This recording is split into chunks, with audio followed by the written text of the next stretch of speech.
Chez Ultra Cooker, on vient de tester le Philips Air Fryer série 3000 et dans cette vidéo, on va vous dire ce qu'on en pense honnêtement. Et si ce produit vous intéresse, sachez qu'on a mis un lien avec son meilleur prix juste en dessous de cette vidéo.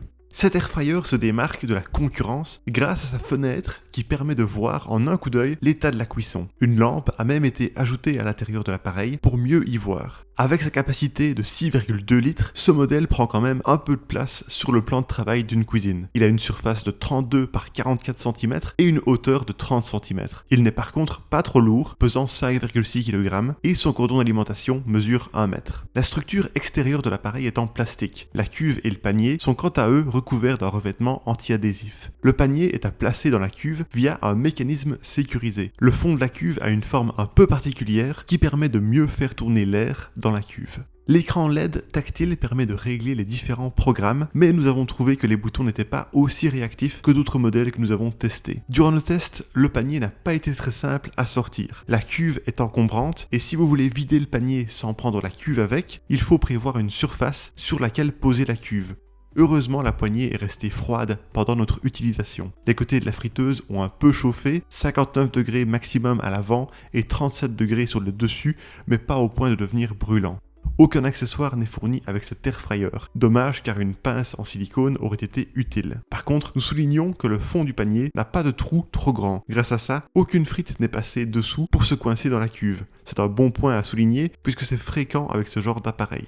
La résistance chauffante se situe au-dessus de la cuve. Elle est visible et facilement accessible pour la frotter si nécessaire. La cuve et la grille peuvent être placées au lave-vaisselle ou être nettoyées à la main. Nous avons constaté que le passage au lave-vaisselle était assez efficace. Voilà pour le design et l'entretien. Passons maintenant aux fonctionnalités et aux performances. Ce modèle propose 10 programmes prêts à l'emploi. Frites surgelées, poissons, légumes, desserts, petit déjeuner, vegan, déshydraté des fruits, viande, pilon de poulet et frites fraîches. En plus de ces modes, il dispose de diverses options intéressantes, dont la lampe à l'intérieur de la friteuse qui éclaire la cuve. Il y a aussi une fonction de maintien au chaud qui s'enclenche automatiquement à la fin de la cuisson. C'est pratique quand vous préparez un repas, mais que vous ne savez pas si vous allez pouvoir le servir immédiatement à la fin de la cuisson. Comme souvent avec Philips, il y a des alertes sonores pour rappeler de secouer les aliments en cours de cuisson. La température est ajustable de 40 à 200 degrés. En choisissant une température comprise entre 40 et 100 degrés, il est possible de régler le temps de cuisson jusqu'à 24 heures, pour déshydrater des aliments par exemple. Le bouton favori permet d'enregistrer un programme avec un temps et une température spécifique selon vos préférences. Nous avons vérifié si la température demandée était réellement atteinte à l'aide de notre thermomètre à sonde. Nous avons réglé l'air fryer sur 200 degrés, mais nous n'avons relevé que 193 degrés. La température réelle est donc un peu plus basse que ce qui est souhaité. Pour tester les performances de cet air fryer, nous avons cuit divers aliments, des frites allumettes, de l'aubergine en rondelles, une cuisse de poulet et des nuggets. Nous avons utilisé le programme qui correspondait le mieux à chaque cuisson et voici nos résultats. Avec le mode frites surgelées, le manuel indique de cuire 800 g de frites durant 26 à 28 minutes à 180 degrés. Nous avons donc choisi de diminuer le temps à 20 minutes pour nos 300 g de frites. Malheureusement, nous aurions même pu baisser le temps à 15 ou 16 minutes car les frites sont ressorties un peu trop cuites. L'air fryer nous a demandé de secouer 3 fois le panier dans cette configuration. Pour la demi-aubergine coupée en rondelles, nous avons utilisé le mode légumes. Nous avons lancé une cuisson de 12 minutes à 180 degrés comme indiqué par le manuel. Après 6 minutes, le signal a retenti pour secouer le panier. Nous avons donc retourné les rondelles qui avaient l'air déjà bien cuites. Après 10 minutes, le second signal a été émis pour secouer à nouveau le panier. Et à la fin des 12 minutes, nous avons goûté les rondelles, mais nous avons trouvé leur aspect bizarre. Pour certains goûteurs, ça manquait de cuisson, alors que pour d'autres, elles semblaient trop cuites. Pour la cuisse de poulet surgelée de 340 g, nous avons sélectionné le mode pilon de poulet. Nous avons programmé une cuisson de 20 minutes à 180 degrés, mais après ça, le poulet n'était pas encore cuit. Après 10 minutes supplémentaires, la peau était croustillante par endroits et les côtés étaient bien cuits, mais le cœur de la cuisse était encore un peu saignant. Et même après 10 minutes supplémentaires, ça n'était pas parfaitement cuit. Nous sommes donc un peu déçus sur ce point.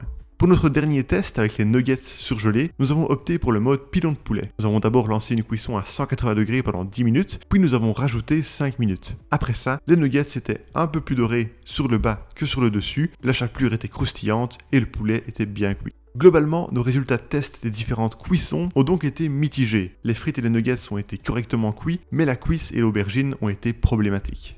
Et voilà pour les performances de cuisson. Maintenant, terminons ce test en évaluant l'odeur et le bruit. Lors de la cuisson, nous avons relevé les particules polluantes émises par l'air fryer. Pour ça, nous avons placé un capteur de qualité de l'air à 1 mètre de l'appareil. Nous avons noté les quantités de PM2.5 et de TVOC avant et après la cuisson. À l'odeur, nous avons senti que cet air fryer polluait un peu la pièce et notre testeur de qualité de l'air a confirmé que c'était effectivement léger. Comme toujours, nous vous conseillons de bien ventiler votre cuisine quand vous utilisez ce type de produit. Au niveau du bruit, nous avons été agréablement surpris. La soufflerie n'a émis que 46 décibels à 1 mètre de distance. Le signal sonore qui retentit lorsqu'il faut secouer le panier est plus puissant, ce qui est pratique quand on est occupé dans une autre pièce. Par contre, il est dommage que le signal de fin de cuisson soit si léger, avec seulement 50 décibels. Et voilà pour nos résultats de test. Alors pour résumer le tout, les points positifs du Philips Airfryer série 3000 sont sa fenêtre avec lumière pour voir l'état de la cuisson, sa fonction de maintien au chaud bien pratique, ses 10 programmes de cuisson, son signal sonore alertant quand il faut secouer le panier,